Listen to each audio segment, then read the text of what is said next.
My name is Claire Odom. I'm 31 years old. And on the last Sunday of November, my mother stood up at my aunt's dining table, raised her glass, and told 14 people that my younger brother Daniel was the one who kept this family going. She said he was driven, dependable, the kind of son who made a mother proud. I was sitting 4 seats away. The $2,000 transfer I sent her on the first of every month had cleared 3 days earlier. I didn't say a word. I picked up my glass, took a slow sip, and made a decision so quietly that nobody at that table noticed anything had changed. They would notice soon enough. Before I tell you what happened when the transfers stopped, drop your city and the time where you are right now. I want to know where this story finds you. Now let me take you back 3 years, to the phone call that started all of this. My mother, Renee Odom, has 2 children. Daniel is 27. He is charming in the way people are charming when they've never had to be anything else. Good hair, easy smile, the kind of laugh that fills a room and makes people forget they've been waiting on him for 40 minutes. He is the person at every family gathering who arrives late and somehow becomes the center of the room anyway. Not because he tries, because nobody has ever asked him not to. I am 4 years older. I work in healthcare compliance at a regional hospital network. I review billing audits, flag irregularities, write reports that nobody reads unless something goes wrong. It is precise, unglamorous work, and I am very good at it. I have a 1-bedroom apartment 20 minutes from my office, a car that's paid off, and a savings account I guard like it's the last dry ground in a flood. I am not charming. I am reliable. There is a difference, and my family has always known exactly which one they preferred. My father left when I was 11. Daniel was 7. I remember the morning clearly, a Tuesday, the kind of gray February Tuesday that looks exactly like every other Tuesday until it doesn't. He had 2 bags packed by the front door before I came downstairs for school. He hugged me, told me to look after my mother, and was gone by the time I got home that afternoon. Look after your mother. I was 11 years old.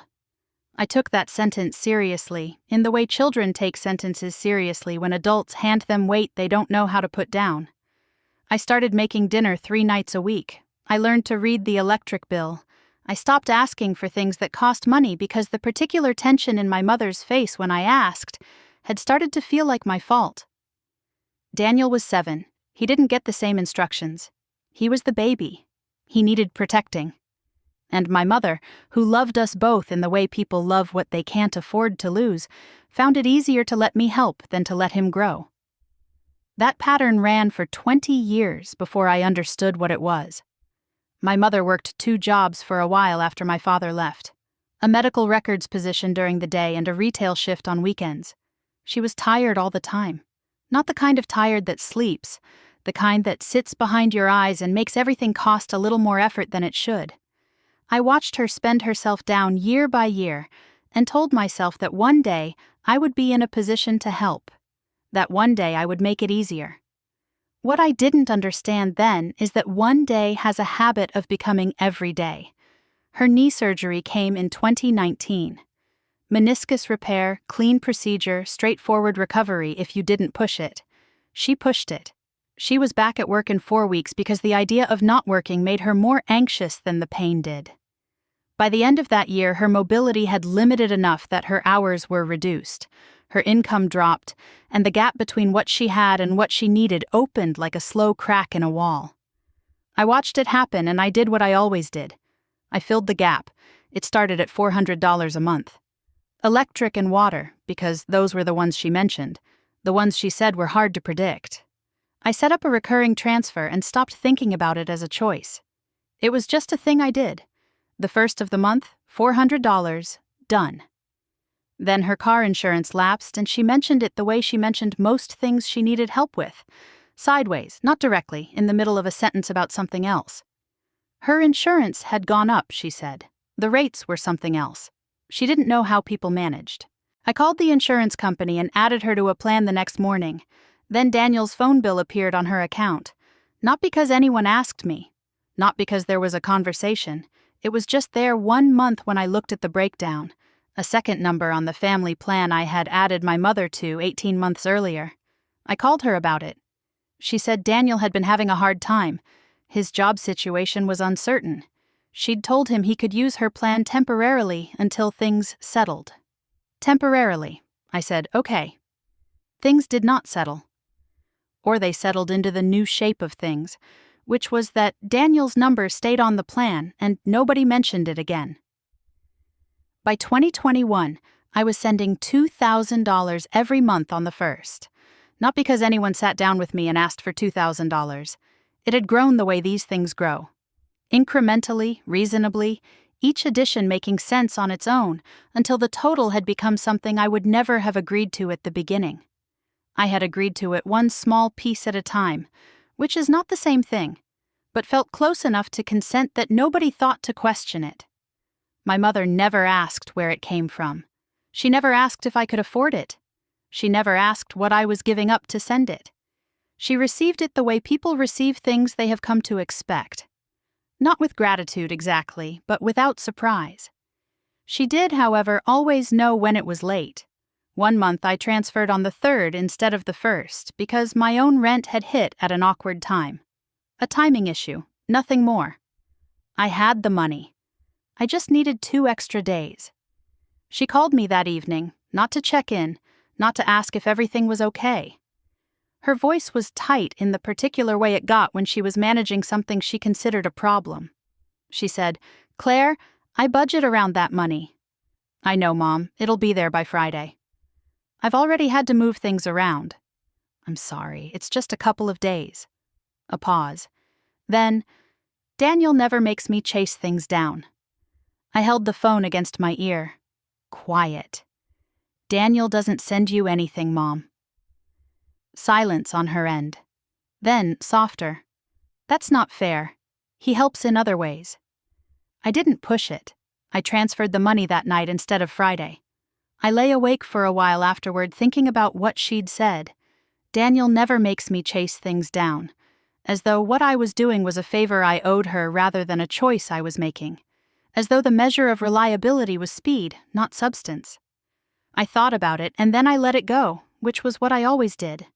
That was the version of me that existed before November. Daniel's other ways of helping looked like this. He showed up to Sunday dinners with a bottle of wine he'd gotten on sale and left with a bag of groceries my mother had packed for him. He called her on her birthday and stayed on the phone long enough to make her feel remembered. He fixed the bathroom faucet once, a job that took 3 weekends and 2 trips to the hardware store. Trips I reimbursed my mother for when the receipts appeared in a text message with no explanation attached. That faucet was discussed at every family gathering for the following 6 months. My Uncle Ray brought it up as proof of Daniel's handiness. My Aunt Patricia said how lucky my mother was to have a son who showed up. My mother smiled the way she smiled when she was proudest, and said he was always there when she needed him. I had, in that same period, paid for her physical therapy co-pays, covered the gap when her prescription costs changed, and quietly added roadside assistance to her car insurance after she mentioned being nervous about driving alone at night. None of that came up at family gatherings. In March of last year, my mother told me her heating bill had been higher than expected. She said it almost apologetically, the way she did when she needed something she didn't want to ask for directly. I transferred $800 the same afternoon. 2 months later, Daniel invited the family over for a housewarming. 3rd-floor apartment. Good light, a city view that made the place feel larger than it was. I stood in his kitchen eating the crackers I had brought as a gift and understood, standing there, exactly where the $800 had gone. I didn't say anything. I looked at the view, and I did the math, and I said nothing, which had become the thing I was best at. At work, I had a colleague named Priya who had grown up in a similar arrangement. Oldest daughter. Invisible labor. Family that confused dependability with availability. She was the first person I ever told the full picture to, not in one conversation, but in pieces over months of lunches. She listened without interrupting, which was rarer than it sounds. When I finished, she said, "The moment you stop being useful, you'll find out if they ever actually saw you." I wrote that down on a Post-it and stuck it to my monitor. I looked at it every day for 4 months before I understood what it would cost to find out. My grandmother turned 72 at the end of November. My Aunt Patricia hosted 14 people around a long table with a folding extension that wobbled if you leaned on it wrong. Good food, good wine. The warm, practiced performance of a family that knows how to look close. Daniel arrived 20 minutes late. He got a round of hellos that made it feel like a second entrance, the kind of arrival that fills a room without trying. He hugged our grandmother, complimented Patricia's cooking, shook Ray's hand. By the time he sat down, the energy of the table had shifted toward him the way it always did. I had arrived early and helped set the table. Nobody mentioned that.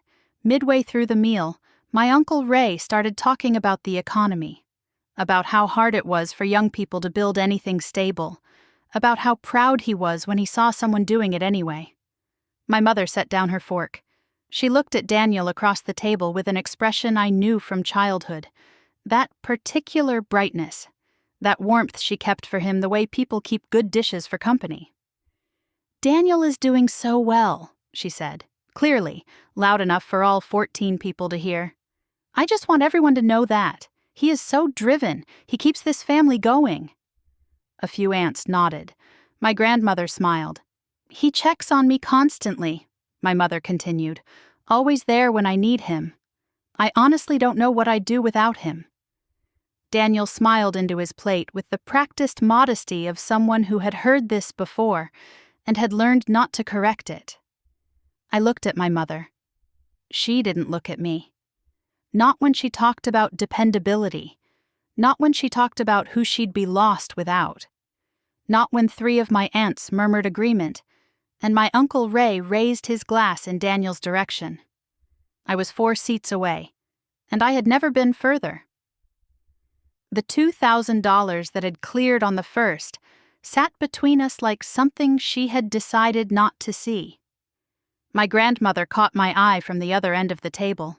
She was 72 and she had lived long enough to see everything, and she looked at me with an expression that carried all of it. The recognition, the sorrow, the particular helplessness of someone who understands exactly what is happening and knows this is not the moment to name it. I looked back at my plate. I picked up my fork. I finished my food. And somewhere between the main course and the dessert, my aunt brought out on a blue ceramic plate, I made a decision so quietly that nobody at the table knew anything had changed. They would find out on the first. I need to stop here for a moment, because I know what some of you are thinking. You're asking why I didn't say something right there at the table. Why I didn't stand up or speak up or put the truth in the open where everyone could see it. And I want to answer that honestly. Because I had been saying something for 3 years. Not with words, not loudly. But every transfer on the first of every month was me saying something. Every bill I covered, every receipt I reimbursed, every phone call where I kept my voice level when I wanted to do something else entirely, all of it was me saying something. I was done saying it that way. Tell me something. Has someone ever taken from you so consistently that you stopped noticing it was happening? Not all at once, but piece by piece, until the total had become something you never agreed to in the first place? Drop it in the comments. I read everyone. And if you haven't subscribed yet, please do that now, because what happened after I got home from that dinner, nobody at that table saw coming. I drove home from the dinner alone. The city was quiet the way it gets on Sunday evenings, emptied out, streetlights coming on one by one as the last of the daylight pulled back. I drove with the radio off because I didn't want sound. I wanted to sit with the thing I had decided. My apartment was quiet when I got in. I made tea I didn't drink. I sat at my kitchen table in my coat for a while before I thought to take it off. Then I opened my banking app. The recurring transfer sat there the way it always did. Clean, scheduled, waiting. $2,000. First of the month. Payee. Renee Odom. 3 years of first-of-the-month reliability, never a missed payment, never a month where I couldn't find it. I stared at it for a long time. I thought about the heating bill that wasn't a heating bill. I thought about Daniel's apartment and the view from his kitchen window. I thought about the faucet that took 3 weekends and got more praise than 3 years of transfers. I thought about my mother's voice saying, "Daniel never makes me chase things down." Then I canceled the transfer. Not paused, not reduced, canceled. I sat back and looked at the screen for a moment. Then I opened the shared family phone plan. My mother's number was on it. Daniel's number was on it. Had been for 11 months under the logic that family plans were cheaper, and he would sort out his own plan soon. Soon had become a word in our family that meant whenever it stopped being convenient to let me carry it. I removed Daniel's number. I thought about my mother's line for a moment longer. I thought about the fact that she was 58 and had limited mobility, and that the phone was how she reached me, how she reached Daniel, how she called her doctor and her sister and anyone she needed. I didn't remove hers. I did remove it from my plan. I found her original carrier, looked up the individual plan she'd been on before, and transferred her number back to her own account. She would get a bill now instead of nothing. It was a reasonable bill for a reasonable plan. She could afford it. I paid the first month for her anyway because I am who I am. Then I closed the app, set my phone face down on the table, and finished the tea that had gone cold. I slept better that night than I had in months. Not because I was happy about what I'd done, because I had finally done something that belonged to me. The 1st of December came. I woke up earlier than usual, made coffee, sat by the window. The morning was cold and clear. I watched the street below and waited, not anxiously, just the way you wait when you know something is coming and you've decided you're ready for it. It came on the 3rd. By then I had wondered if she wouldn't notice, or would notice and say nothing, which would have been its own kind of answer. But on the 3rd, at 11:22 in the morning, my phone lit up with her name. I let it ring. She called again 40 minutes later. I let it ring again. I answered the 3rd call. "Claire." That particular tightness in her voice, the one I had been responding to my whole life like a reflex. "The transfer didn't come through." "I know." A pause. "Is something wrong with your account?" "No." Another pause, longer. "Then what's happening?" "I canceled it, Mom." The silence that followed was the loudest I'd heard in years. Not dramatic silence, the silence of someone reorganizing very fast, trying to understand what shape the ground has taken. "You canceled it," she repeated. Flat. "Yes." "Claire." Her voice shifted register. Softer, more careful. "I budget around that money. You know that." "I know. You reminded me when I transferred on the 3rd instead of the 1st. That's not, I wasn't trying to. You told me Daniel never makes you chase things down." Quiet. "He keeps this family going." I kept my voice even, not cold, just steady. "That's what you said Sunday, in front of 14 people. So I thought if Daniel keeps it going, then it can keep going without what I've been sending." That was different. Her voice was careful now, picking around something. "I was just proud of him. It wasn't a comparison. You didn't mention me once. I didn't realize I had to acknowledge you every time I said something nice about your brother. You didn't have to acknowledge me. You could have just not said the opposite of the truth." Silence. 3 years, Mom. Not 1 month missed. Not 1 month where I said I can't do it this month, figure something else out. 3 years on the 1st, every month, and you stood up at Grandma's birthday dinner and told the whole family that Daniel was the dependable one. I didn't mean it that way. "I know you didn't mean it." I paused. "But that's almost the harder part." She didn't answer that. "I'm not punishing you," I said. "I'm stopping something. That was never sustainable, and that you were never going to notice as long as it kept arriving on the 1st. "Claire, I need that money." "I know." "My bills." "I know, Mom." "My prescriptions alone." "Mom." Gently. "I know. And I'm not disappearing. I'm not saying figure it out on your own forever. I'm saying it can't be automatic anymore. It can't be invisible." "What does that mean?" "It means if something comes up, you call me and we talk about it. Specifically. Not sideways. Not hidden inside a sentence about your heating bill." A long pause. "The heating bill," she said quietly. "The $800. She didn't deny it. "He needed help with the deposit. she said finally. I didn't want to ask you directly for him. Why not? Silence. Because you would have said no? I asked. The quiet that followed told me everything. I wouldn't have said no, I said. I might have wanted to, but I would have helped him because he's my brother, and I would have done it knowing what it was for. The part that hurt wasn't the money. It was the story. She was very quiet now. You told me it was your heating bill. I know. And I transferred it within the hour because I trust you. I know. Her voice had gone small. I know, Claire. We stayed on the phone without speaking for a moment. The refrigerator hummed. A car passed outside. So, what happens now? She asked. Now you figure out what the actual number looks like without me filling in every gap. And if there's a specific gap, a real one, you tell me what it is and we talk about it. She didn't say okay. She didn't say she understood. She said, I wish you'd said something sooner. That almost broke something open in me. Not from anger, from the sheer exhaustion of it. Mom, I sent you $2,000 a month for 3 years. She hung up. I set the phone down on the kitchen table. I looked at it for a while. Then I got up and made fresh coffee and went back to work. Daniel called 20 minutes later. No hello, just, what did you do? The directness of it was almost refreshing. At least he wasn't performing. I canceled the transfer, I said. Claire, Mom is freaking out. I know. She can't cover Daniel. Once. Quiet. How much do you send her a month? Silence. How much? That's not. It's different. I'm there for her in other ways. The faucet. A pause. Among other things. She bought the parts. I reimbursed her. I didn't know that. I know you didn't. I let that sit. The security deposit for your apartment, I said. March. She told me her heating bill was higher than expected. She gave you $800. I paid her back. When?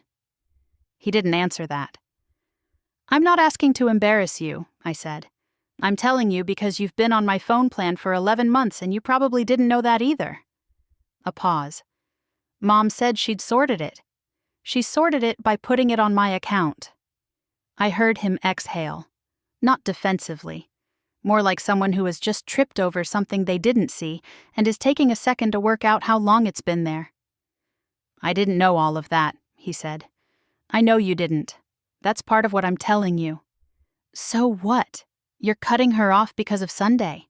I'm not cutting her off. I'm changing how it works. She needs that money, Claire.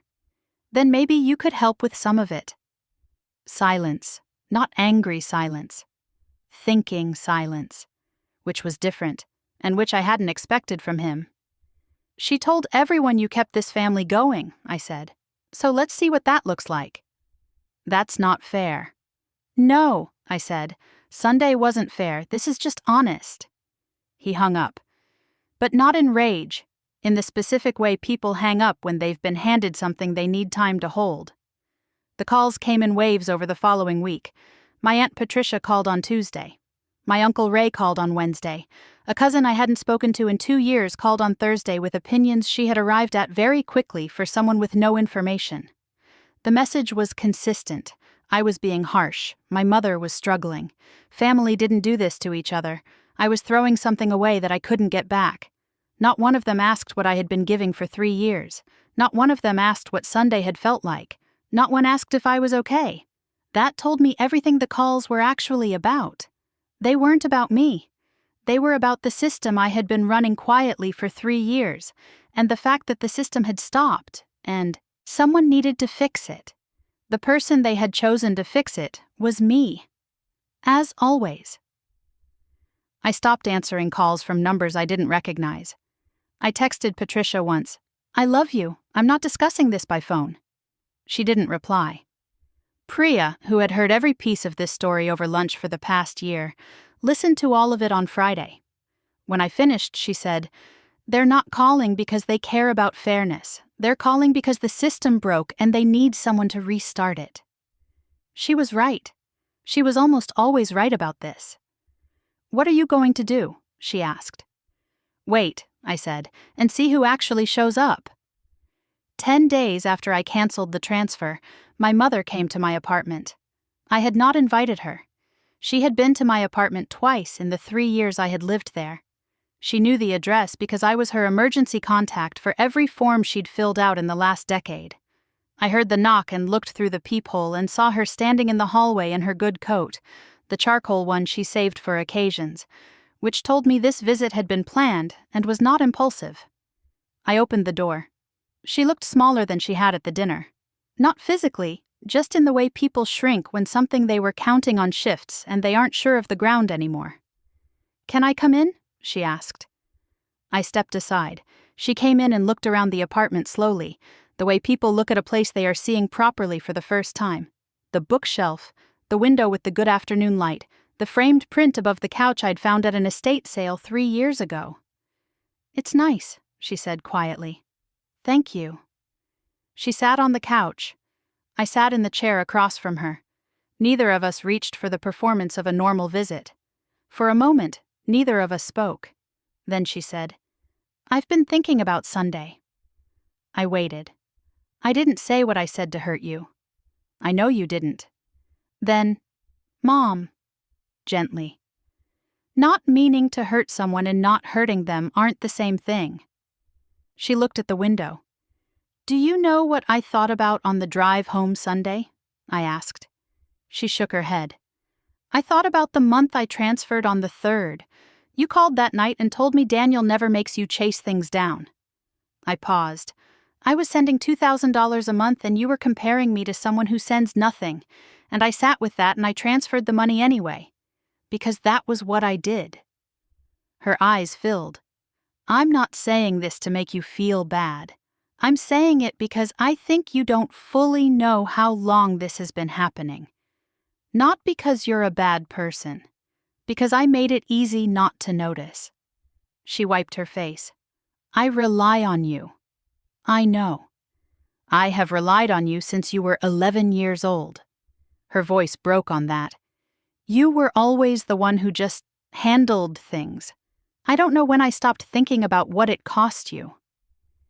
That sentence landed somewhere unexpected. Not because it fixed anything, but because it was the first time she had named it. "It cost a lot," I said. Not accusatory, just true. She nodded, hands folded in her lap. "The $800, she said. "I should have told you what it was for." "Yes." I was embarrassed. "I knew you'd be frustrated and I didn't want to." She stopped. "I took the easier way, which is what I keep doing with him." "Why?" She was quiet for a long time. "He needs more," she finally said. "He always has, since he was small. You were always steady, and he was always struggling." "Yes. And it was easier to lean on the steady one."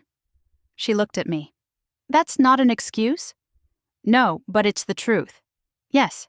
She exhaled. "It is." I looked at her. My mother, 58, smaller than I remembered her from childhood, sitting in my apartment for the 3rd time in 3 years, finally saying things in the open that had been running underground for decades. "I'm not going to keep sending $2,000 a month," I said. "I can't do it and feel the way I felt Sunday." She nodded. "But I'm not disappearing. I'm not cutting you off. I'm changing what it looks like." She looked up. "If you need help with something specific, you call me. You tell me what it is. We talk about it honestly and we figure out what's reasonable. But it's not automatic anymore. And it's not invisible. You don't get to cash it and then tell a room full of people that Daniel keeps this family going." Her mouth pressed together. "That's fair," she said. The word surprised me. Not what she said, but how she said it. Not as a concession, not as performance. Just as a fact she had decided to accept. "What about Daniel's phone?" she asked. "He's on his own plan now." She flinched slightly. I let it land. "Mom, he's 27. She looked at her hands. Something shifted in her face. Not agreement exactly, but the slow beginning of it. The particular movement of a belief system that has been in place so long the person holding it forgot it was a choice. She stayed for another hour. We talked about things that had nothing to do with money. About my grandmother's birthday, how pleased she'd been with the flowers. About a show my mother had started watching. One of the ones she watched alone in the evenings. About her knee, which bothered her in cold weather, which this winter had been relentlessly. She ate 2 of the crackers I put out and said they were good. When she left, she stood at the door for a moment with her coat buttoned and her purse on her arm, and she said, not quite meeting my eyes, "I see you, Claire. I should have been saying that a long time ago." It wasn't sorry. Not in those exact words. But it was more than I'd had on Sunday. I watched her walk to the elevator, and I held the door open for a second after she'd gone in, listening to the mechanical sound of it carrying her down, and then I closed my door and stood in my quiet apartment and let myself feel the complicated shape of what had just happened. Not healed, not fixed, but something. Daniel sorted out his own phone plan 8 days later. He texted me the new number with no other message, just the number, which was very Daniel, information without vulnerability. I saved it. 2 weeks later, he called. I almost let it ring. Then I thought about the way he'd sounded on our last call. Not defensive exactly. More like a person who had been handed something heavy and was trying to figure out if he was strong enough to hold it. I answered. "I've been thinking," he said. I waited. I didn't know all of it. The phone plan, the $800, the actual amount you were sending. I knew you helped Mom. I didn't know the full picture. "Okay. That doesn't make it okay," he said quickly. I let myself not know, because it was easier not to. That was more honesty than I had expected from him. Possibly more than he'd ever offered me directly. "Yeah," I said. "It was easier for a lot of us." "I'm going to start sending her something regular," he said. "Not a lot right now, but something." "That's good. I'm not asking you to start again. I know. I just wanted you to know I'm doing something." I sat with that for a moment. My brother, who had spent his entire life being the one everyone turned toward, finally turning toward something himself. "Thank you for telling me," I said. We talked for a while after that. About his apartment, about a job thing that had come up, about whether our grandmother had liked the flowers someone sent for her birthday. Normal conversation, the kind we hadn't had in a long time because we had both, in different ways, been performing a dynamic rather than actually talking. It was not a transformation, it was a beginning. Those are different things, and I was old enough now to know not to confuse them. I want to tell you what I did with the $2,000. Not because the money is the point, but because for 3 years I had treated it like it belonged somewhere else, like it was already gone before it arrived in my account, already allocated to a life that wasn't mine. The first month I kept it, I paid off the last balance on a credit card I had been carrying since a bad month in 2021. When the balance hit 0, I sat and looked at the screen for a full minute. Then I closed the app and made dinner. The second month I booked a trip I had been postponing since before the pandemic. Somewhere warm. Somewhere I had found on a travel blog late at night in 2019 and bookmarked and never gone back to until now. The third month I enrolled in an advanced certification course I had looked at and closed the tab on so many times I had stopped counting. My manager had mentioned it twice in performance reviews as something that would open doors. Both times I had said I was thinking about it. Both times I had gone home and looked at the price and thought about the first of the month coming. None of those things are dramatic. They are ordinary. They are just mine. And for 3 years, ordinary things that were just mine had been the first things I quietly gave up. My mother calls on Sundays now. Not about money, just to talk. She asks about the trip, which I went on in January, and she listens to what I tell her with the particular attention of someone trying to make up for not listening before. She asks about work.